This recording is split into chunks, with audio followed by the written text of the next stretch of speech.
இயேசுவை நேசிப்பவர்கள் பைபிளை வாசிப்பார்கள்.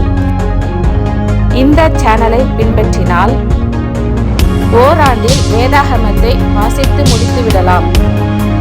ஃபாலோ பண்ணுங்க, சப்ஸ்கிரைப் பண்ணுங்க.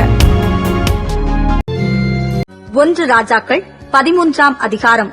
யெரொபெயாம் தூபம் காட்ட பலிபீட தண்டையிலே நிற்கையில், இதோ தேவனுடைய மனுஷன் ஒருவன் கர்த்தருடைய வார்த்தையின்படியே யூதாவிலிருந்து பெத்தேலுக்கு வந்து அந்த பலிபீடத்தை நோக்கி, பலிபீடமே, பலிபீடமே, இதோ தாவீதின் வம்சத்தில் யோசியா என்னும் பேருள்ள ஒரு குமாரன் பிறப்பான். அவன் உன்மேல் தூபம் காட்டுகிற மேடைகளின் ஆசாரியர்களை உன்மேல் பலியிடுவான். மனுஷரின் எலும்புகளும் உன்மேல் சுட்டெரிக்கப்படும் என்பதை கர்த்தர் உரைக்கிறார் என்று கர்த்தருடைய வார்த்தையை கூறி, அன்றைய தினம் அவன் ஒரு அடையாளத்தையும் சொல்லி, இதோ இந்த பலிபீடம் வெடித்து அதன் மேலுள்ள சாம்பல் கொட்டுண்டு போம். கர்த்தர் உரைத்ததற்கு இதுவே அடையாளம் என்றான். பெத்தேலில் இருக்கிற அந்த பலிபீடத்திற்கு எதிராக தேவனுடைய மனுஷன் கூறின வார்த்தையை ராஜாவாகிய யெரொபெயாம் கேட்டபோது, அவனை பிடியுங்கள் என்று தன் கையை பலிபீடத்திலிருந்து நீட்டினான். அவனுக்கு விரோதமாய் நீட்டின கை தன்னிடமாக முடக்கக்கூடாதபடிக்கு மரத்து போயிற்று. தேவனுடைய மனுஷன் கர்த்தருடைய வார்த்தையால் குறித்திருந்த அடையாளத்தின்படியே பலிபீடம் வெடித்து சாம்பல் பலிபீடத்திலிருந்து கொட்டுண்டு போயிற்று. அப்பொழுது ராஜா தேவனுடைய மனுஷனுக்கு பிரதியுத்தரமாக, நீ உன் தேவனாகிய கர்த்தருடைய சமூகத்தை நோக்கி வேண்டிக் கொண்டு, என் கை முன்போல் இருக்கும்படிக்கு எனக்காக விண்ணப்பம் பண்ண வேண்டும் என்றான். அப்பொழுது தேவனுடைய மனுஷன் கர்த்தருடைய சமூகத்தை நோக்கி வருந்தி விண்ணப்பம் செய்தான். ராஜாவின் கை முன்னிருந்தபடி சீர்பட்டது. அப்பொழுது ராஜா தேவனுடைய மனுஷனை நோக்கி, நீ என்னோடே கூட வீட்டுக்கு வந்து இளைப்பாரு, உனக்கு வெகுமானம் தருவேன் என்றான். தேவனுடைய மனுஷன் ராஜாவை நோக்கி, நீர் எனக்கு உம்முடைய வீட்டில் பாதி கொடுத்தாலும் நான் உம்மோடே வருவதும் இல்லை, இந்த ஸ்தலத்தில் அப்பம் புசிப்பதும் இல்லை, தண்ணீர் குடிப்பதும் இல்லை. ஏனென்றால் நீ அப்பம் புசியாமலும் தண்ணீர் குடியாமலும் போனபடியாய் திரும்பாமலும் இருவென்று கர்த்தர் தம்முடைய வார்த்தையால் எனக்கு கட்டளையிட்டிருக்கிறார் என்று சொல்லி, அவன் பெத்தேலுக்கு வந்தபடியாய் திரும்பாமல் வேறு வழியாய் போய்விட்டான். இளவனான ஒரு தீர்க்கதரிசி பெத்தேலிலே குடியிருந்தான். அவன் குமாரர் வந்து தேவனுடைய மனுஷன் அன்றைய தினம் பெத்தேலிலே செய்த எல்லா செய்கைகளையும் அவன் ராஜாவோடே சொன்ன வார்த்தைகளையும் தங்கள் தகப்பனுக்கு அறிவித்தார்கள். அப்பொழுது அவர்கள் தகப்பன், அவன் எந்த வழி போனான் என்று அவர்களை கேட்டான். யூதாவிலிருந்து வந்த தேவனுடைய மனுஷன் போன வழி இன்னதென்று அவன் குமாரர் பார்த்திருந்தபடியால் அவன் தன் குமாரருடனே கழுதையின் மேல் சேணம் வைத்துக் கொடுங்கள் என்றான். அவர்கள் கழுதையின் மேல் சேணம் வைத்துக் கொடுத்த பின் அவன் அதின்மேல் ஏறி தேவனுடைய மனுஷனை தொடர்ந்து போய் ஒரு கர்வாலி மரத்தின் கீழ் உட்கார்ந்திருக்கிற அவனைக் கண்டு, யூதாவிலிருந்து வந்த தேவனுடைய மனுஷன் நீர்தானா என்று அவனை கேட்டதற்கு அவன் நான் தான் என்றான். அப்பொழுது அவனை நோக்கி, என்னோடே வீட்டுக்கு வந்து அப்பம் புசியும் என்றான். அதற்கு அவன், நான் உம்மோடே திரும்பவும் உம்மோடே உள்ளே போகவும் மாட்டேன். இந்த ஸ்தலத்திலே உம்மோடே நான் அப்பம் புசிக்கவும் தண்ணீர் குடிக்கவும் மாட்டேன். ஏனென்றால் நீ அப்பம் புசியாமலும் அங்கே தண்ணீர் குடியாமலும் நீ போன வழியாய் திரும்பி வராமலும் இரு என்று கர்த்தருடைய வார்த்தை எனக்கு உண்டாயிருக்கிறது என்றான். அதற்கு அவன், உம்மை போல நானும் தீர்க்கதரிசிதான். அவன் அப்பம் புசித்து தண்ணீர் குடிக்க நீ அவனை திருப்பி உன் வீட்டுக்கு அழைத்துக் கொண்டு வா என்று ஒரு தூதன் கர்த்தருடைய வார்த்தையாக என்னோடே சொன்னான் என்று அவனிடத்தில் பொய் சொன்னான். அப்பொழுது அவன் இவனோடே திரும்பிப் போய் இவன் வீட்டிலே அப்பம் புசித்து தண்ணீர் குடித்தான்.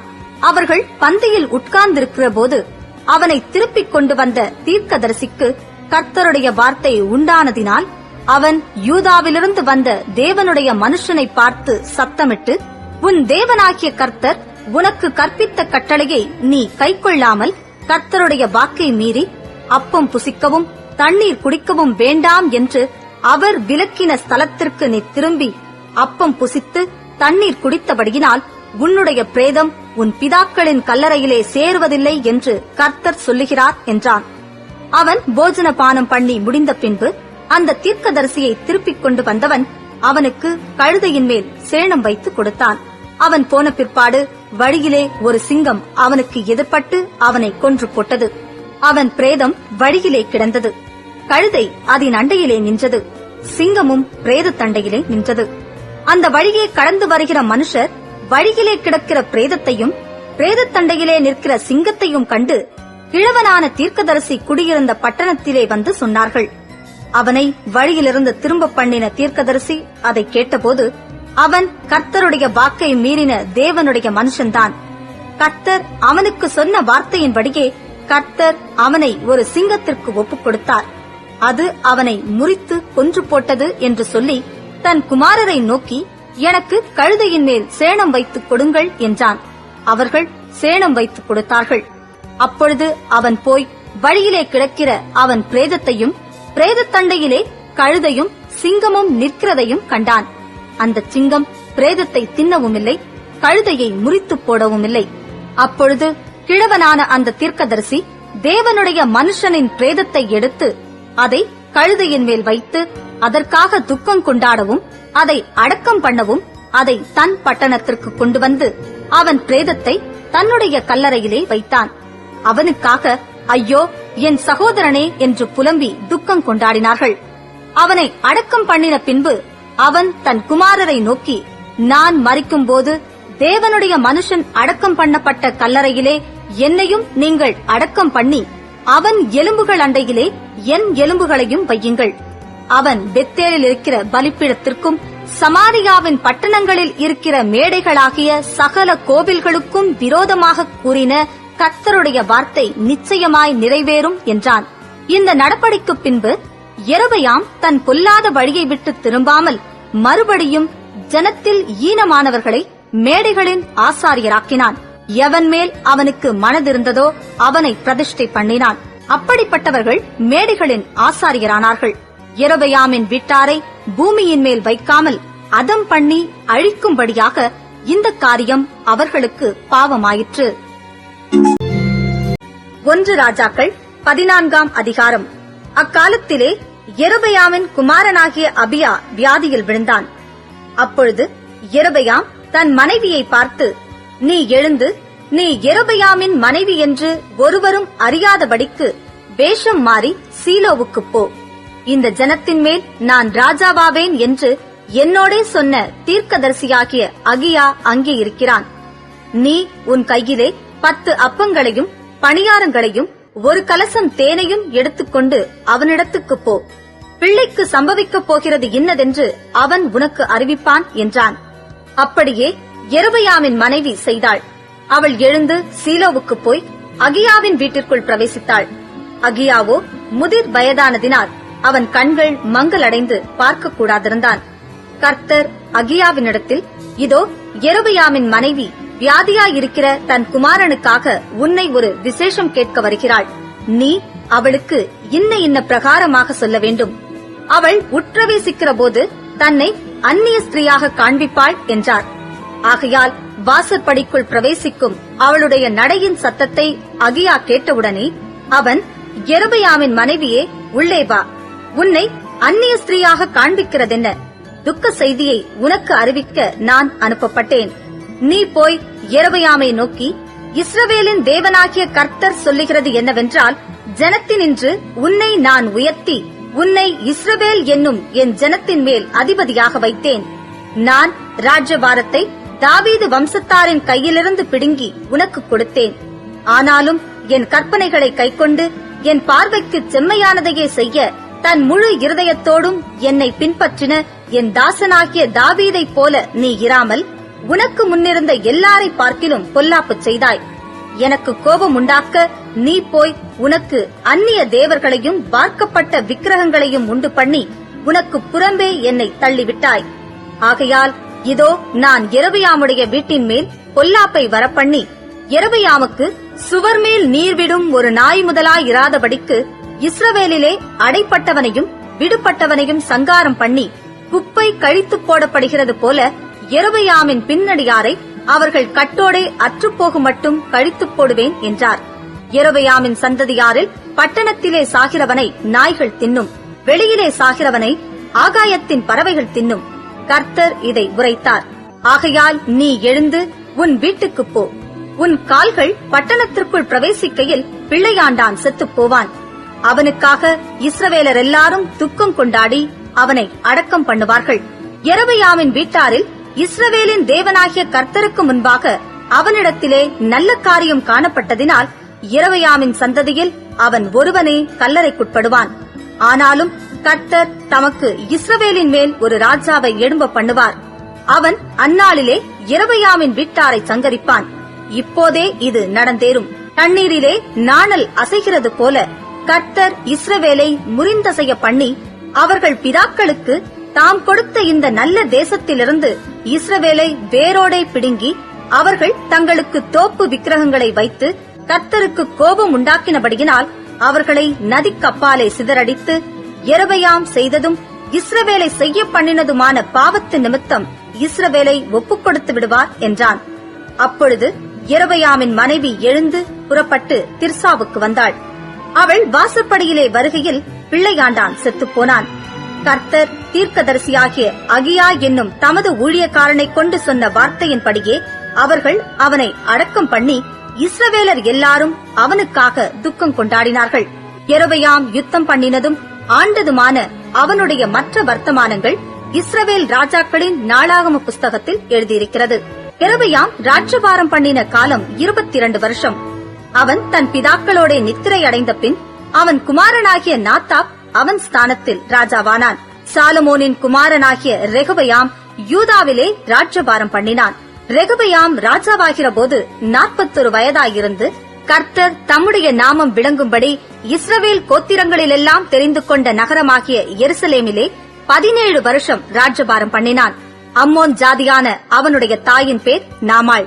யூதா ஜனங்கள் கர்த்தரின் பார்வைக்கு பொல்லாப்பானதைச் செய்து தாங்கள் செய்து வருகிற தங்களுடைய பாவங்களினால் தங்கள் பிதாக்கள் செய்த எல்லாவற்றை பார்க்கிலும் அவருக்கு அதிக எரிச்சலை மூட்டினார்கள். அவர்களும் உயர்ந்த சகல மேட்டின் மேலும் பச்சையான சகல மரத்தின் கீழும் மேடைகளையும் சிலைகளையும் தோப்பு விக்கிரகங்களையும் தங்களுக்கு உண்டாக்கினார்கள். தேசத்திலே இலச்சையான புணர்ச்சிக்காரரும் இருந்தார்கள். கர்த்தர் இஸ்ரவேல் புத்திரருக்கு முன்பாக துரத்திவிட்ட ஜாதிகளுடைய அருவருப்புகளின்படியெல்லாம் செய்தார்கள்.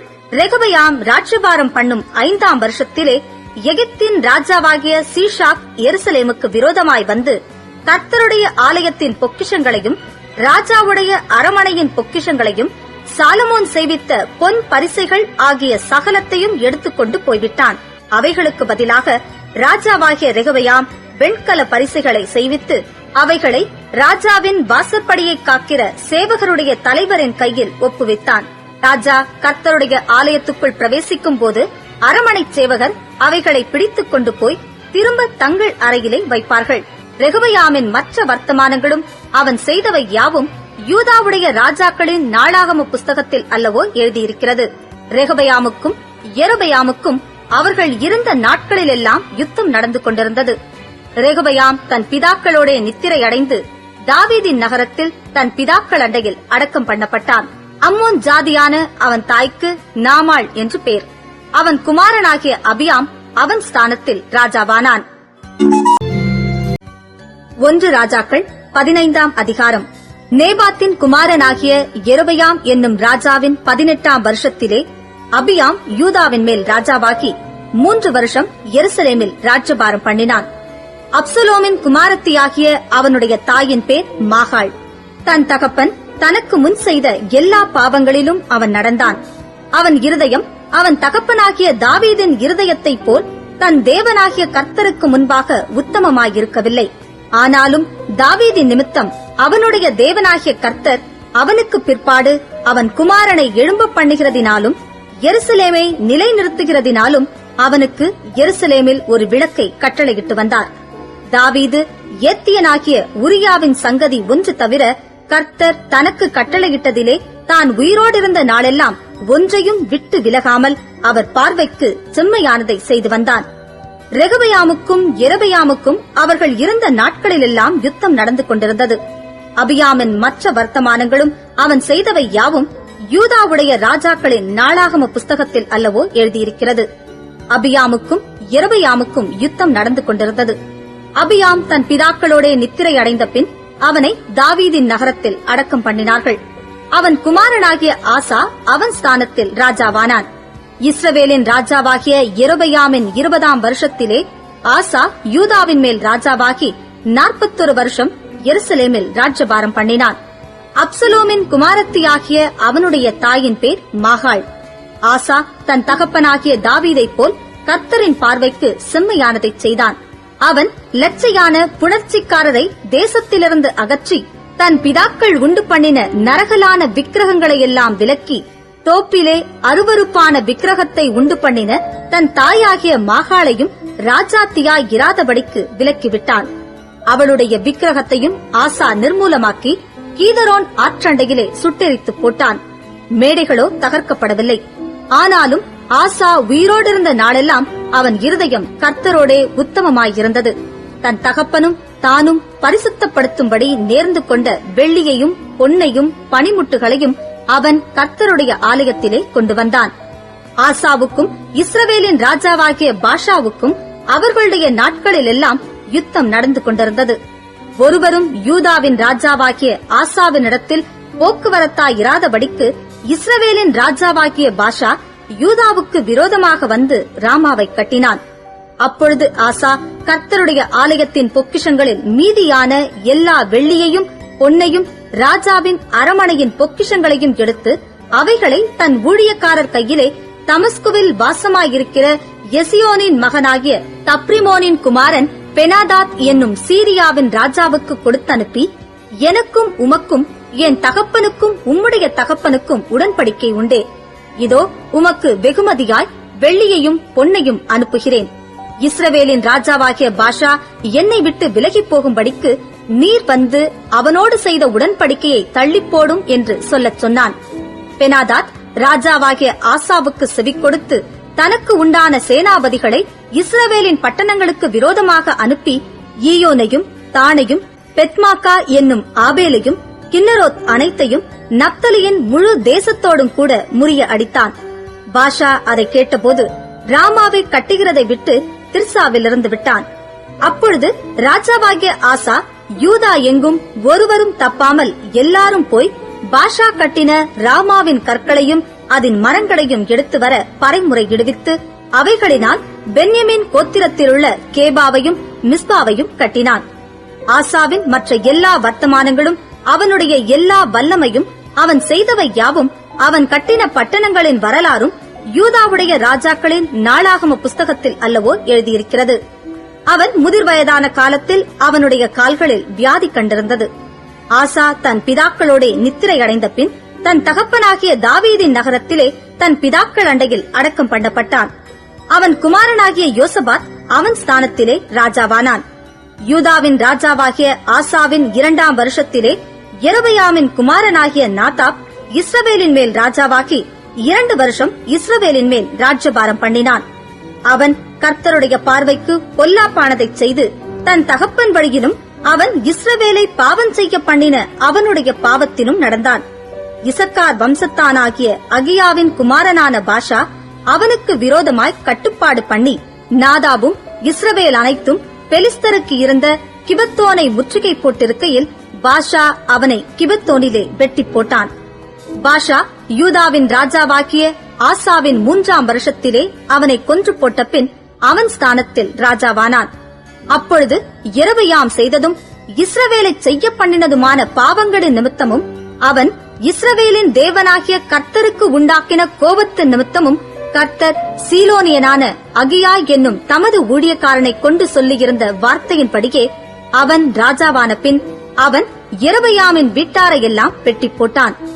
யெரொபெயாமுக்கு இருந்த சுவாசமுள்ளதொன்றையும் அவன் அழிக்காமல் விடவில்லை. நாதாவின் மற்ற வர்த்தமானங்களும் அவன் செய்தவை யாவும் இஸ்ரவேல் ராஜாக்களின் நாளாகம புஸ்தகத்தில் அல்லவோ எழுதியிருக்கிறது. ஆசாவுக்கும் இஸ்ரவேல் ராஜாவாகிய பாஷாவுக்கும் அவர்கள் நாட்களிலெல்லாம் யுத்தம் நடந்து கொண்டிருந்தது.